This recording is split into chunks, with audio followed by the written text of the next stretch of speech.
नमस्कार श्रोते हो. कथा वाङ्मय या यूट्यूब चॅनलवर मी मंदार मधुकर तुम्हा सर्वांचे मनापासून स्वागत करतो. श्रोते हो, मधुश्री प्रकाशन या प्रकाशन संस्थेचे संचालक, उत्तम लेखन व प्रकाशन अशा दोन्ही गोष्टींचा वारसा लाभलेले श्री पराग रघुनाथ लोणकर यांनी लिहिलेली कथा आज आपण ऐकणार आहोत. कथेचे नाव आहे भविष्य.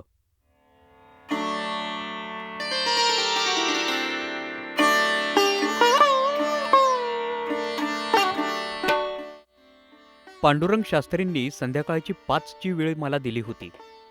पांडुरंग शास्त्री म्हणजे आमचे ज्योतिषी, आमच्या कुटुंबाचे ज्योतिषी.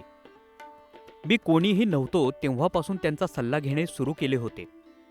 पांडुरंग शास्त्री म्हणजे माझ्या वडिलांचे मित्र. मी शिक्षण पूर्ण केलं, पदवी मिळवली आणि व्यवसाय करायचा ठरवला. सुरुवातीच्या काही काळात व्यवसायात अपयश आल्यामुळे मी नोकरी करायचं ठरवलं. तेव्हा पहिल्यांदा पांडुरंग शास्त्रींकडे सल्ला विचारण्यासाठी गेलो. माझी पत्रिका, हस्तरेषा इत्यादी बघून पांडुरंग शास्त्रींनी मला व्यवसायातच यश असल्याचे सांगितले आणि मी व्यवसायातच माझे प्रयत्न चालू ठेवले. हळूहळू थोडंफार यश मिळू लागलं आणि मी वेळोवेळी आवश्यकतेनुसार पांडुरंग शास्त्रींचा ज्योतिष सल्ला घेणं सुरू ठेवलं. प्रत्येक वेळी त्यांनी सांगितलेलं ऐकून माझा फायदा होत गेला आणि ते सांगतील तसंच घडत गेलं.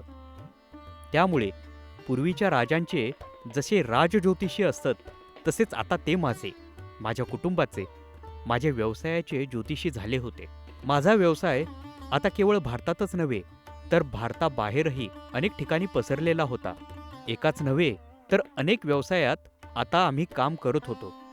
त्यापैकी कोणत्याही व्यवसायात एखादे धाडस करायचे झाले किंवा नवीन व्यवसायात पाऊल टाकायचे झाले की मी हमखास पांडुरंग शास्त्रींचा सल्ला घेतो आणि त्यांनी परवानगी दिली तरच पुढे पाऊल टाकतो.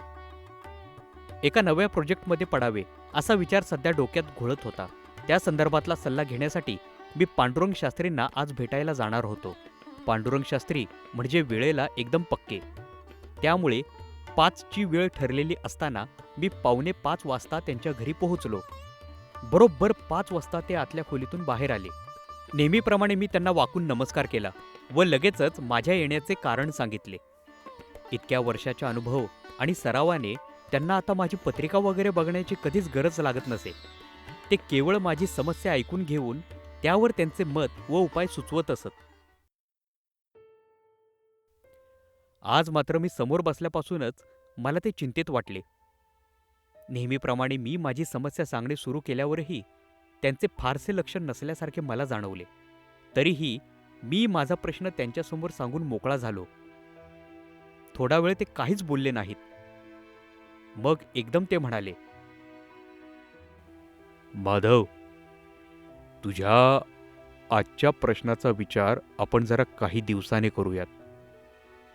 मला तुला आज एक वेगळाच खबरदारीचा इशारा द्यायचा आहे. एकूणच आज मला काहीतरी विचित्रच जाणीव होत आहे. जास्त प्रस्तावना न देता स्पष्ट सांगतो.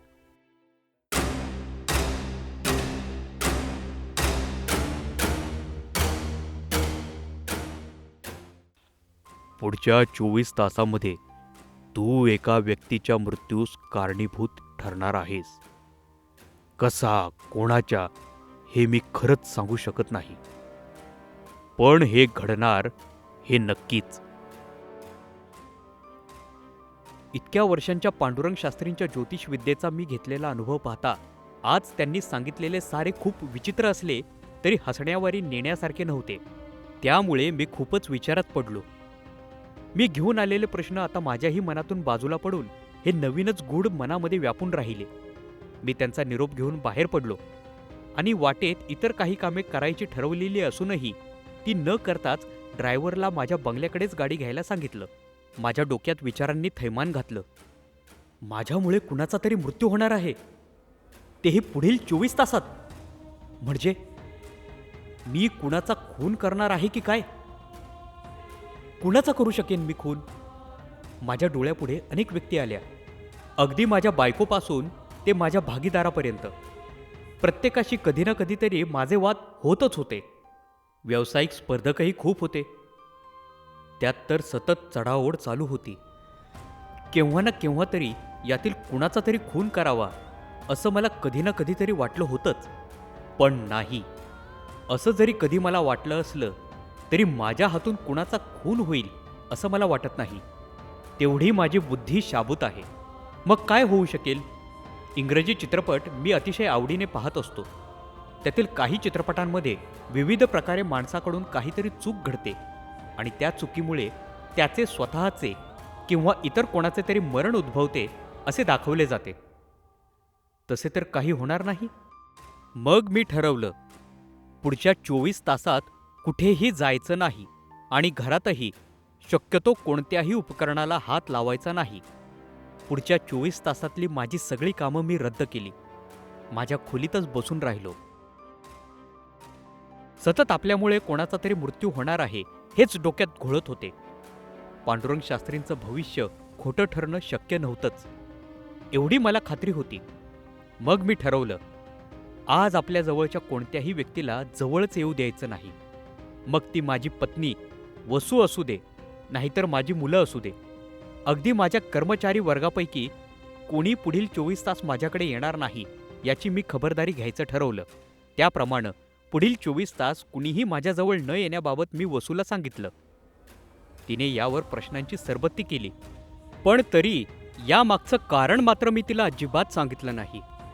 कारण मग तीही प्रचंड चिंतेत पडली असती आणि कदाचित या चिंतेमुळे ताण वाढून तिचंच काहीतरी बरं वाईट झालं असतं आणि पांडुरंग शास्त्रींचं भविष्य खरं ठरलं असतं.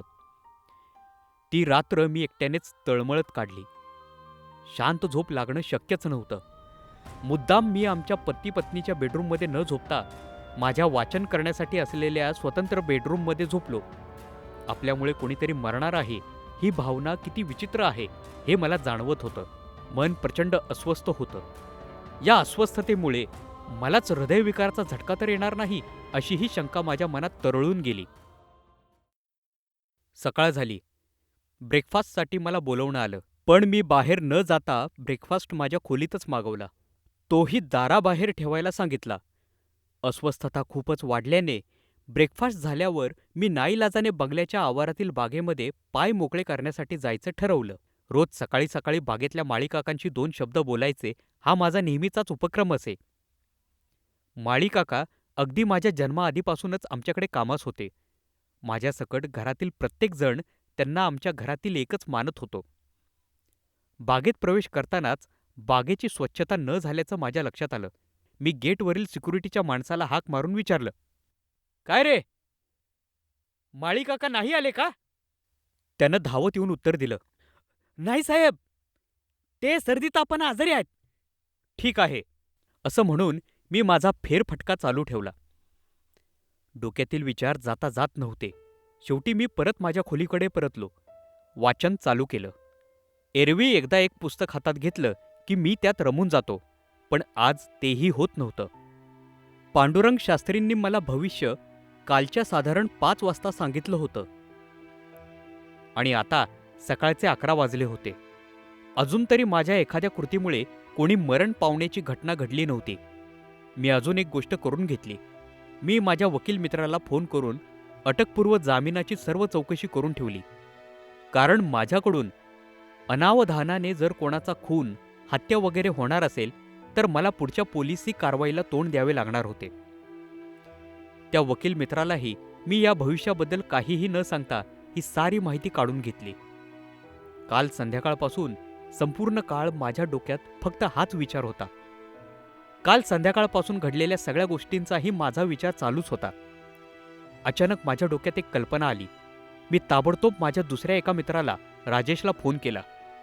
फोनवर त्याच्याशी बोललो आणि पुढच्या 15 मिनिटात तो त्याच्या सहकाऱ्यासोबत माझ्या बंगल्यावर हजर झाला. माझ्या शंकेचे निरसन करण्यासाठी आवश्यक त्या गोष्टी त्यानं केल्या आणि काही वेळातच तो माझ्याशी बोलण्यास माझ्याकडे आला. माझ्यासमोर पुरेसे अंतर ठेवून व सर्व खबरदारी घेऊन तो मला म्हणाला, "माधव, तुझी शंका खरी ठरली. तुझ्या सांगण्याप्रमाणे आपण टेस्टिंगचा पोर्टेबल किट आणून तुझ्या सर्व टेस्ट केल्या. या नवीन तंत्रज्ञानाने टेस्टही वेगाने होतात आणि त्याचे रिपोर्टही लवकर मिळतात. तपशीलवार रिपोर्ट जरी काही वेळाने मिळणार असला तरी एवढेच सांगतो की तुझी शंका खरी आहे. You are Covid positive.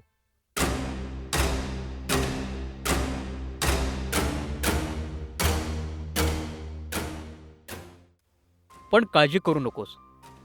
तुला दुसरी कोणतीही व्याधी नाही. त्यामुळे मी सांगेन ती खबरदारी घेतलीस की तुला काहीही होणार नाही. हॉस्पिटलमध्ये ॲडमिट व्हायचीही गरज नाही. पण मला एक आश्चर्य वाटतंय. कोणतीही लक्षणे नसताना तुला कोरोना झाला असावा हे तू ओळखलंच कसं? डॉक्टर राजेशनं आपलं बोलणं संपवलं.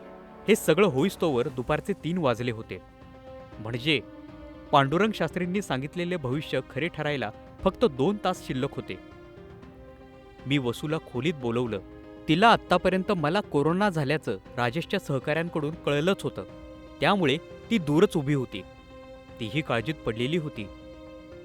डॉक्टर राजेशने तिलाही आश्वस्त केलं आणि माझा पडलेला चेहरा पाहून तो परत मला म्हणाला, "अरे, तू इतका डिप्रेस का झालायस? तुला खरंच काही होणार नाही." मी त्याला काहीही न म्हणता वसूला म्हणालो, "वसू, एक वाईट बातमी मला तुला सांगायला लागते आहे. गेल्या काही दिवसात माझ्या संपर्कात आलेल्यांपैकी कुणीतरी एक पुढील 2 तासात हे जग सोडून जाणार आहे. बहुधा आपले माळी काका. आपल्या रमेश आणि चेतनला पाठवून त्यांच्या घरी काही मदत लागते का ते पहा." मी असा भलतंच काहीतरी काय बोलत आहे ह्याचे प्रश्नचिन्ह मला डॉक्टर राजेश आणि वसू अशा दोघांच्याही कपाळावर स्पष्ट दिसत होते. पांडुरंग शास्त्रींचे भविष्य खोटे ठरणे शक्यच नव्हते. आणि काल संध्याकाळपासून चाललेल्या माझ्या विचार मंथनातून माझ्यामुळे एखादी व्यक्ती मृत्यू पावण्याची शक्यता मला फक्त याच मार्गाने दिसत होती. कथा समाप्त. श्रोते हो, तुम्हाला देखील अशाच नवनवीन कथा ऐकायच्या असतील तर कथा वाङ्मय या यूट्यूब चॅनलला कृपया लाईक करा, शेअर करा आणि सबस्क्राईब करा.